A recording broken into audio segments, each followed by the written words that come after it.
என்னதான் பிரஷ் செய்தாலும் சிறிது நேரத்திலேயே வாய் துர்நாற்றம் வீசுகிறதா? இதனால் மற்றவர்களின் அருகில் சென்று பேச தயக்கமாக உள்ளதா? தற்போது நிறைய பேர் வாய் துர்நாற்றத்தால் அவஸ்தைப்பட்டு வருகின்றனர். இதனால் தன் துணைக்கு கூட முத்தம் கொடுக்க முடியாமல் சங்கடத்திற்கு உள்ளாகின்றனர். இதற்கு மோசமான வாய் சுகாதாரம் ஒரு காரணமாக இருந்தாலும் நாம் உண்ணும் உணவில் உள்ள ஒரு சில பொருட்களும் வாய் துர்நாற்றத்தை உண்டாக்குகின்றன.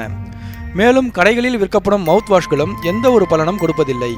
அப்படியே பலன் கொடுத்தாலும் அது தற்காலிக தீர்வாகத்தான் உள்ளது. ஆனால் நிரந்தர தீர்வு கிடைக்க நீங்களே ஓர் நேச்சுரல் மவுத் வாஷை தயார் செய்யலாம்.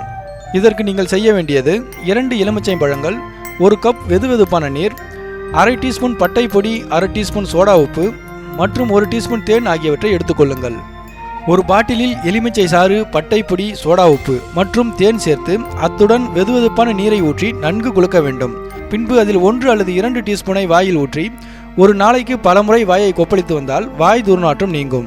இந்த நேச்சுரல் மவுத் வாஷில் சேர்க்கப்பட்டுள்ள பட்டை வாயில் துர்நாற்றத்தை உண்டாக்கும் பாக்டீரியாக்களை அழிக்கும் சக்தி கொண்டது.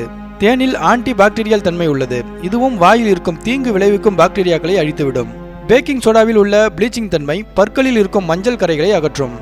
எலுமிச்சையிலும் ப்ளீச்சிங் தன்மை உள்ளது. அது மட்டுமின்றி எலுமிச்சை நல்ல நறுமணத்துடன் இருப்பதால் இது வாய் கிருமிகளை அழித்து வாயை புத்துணர்ச்சியுடனும் துர்நாற்றமின்றியும் வைத்துக்கொள்ளும்.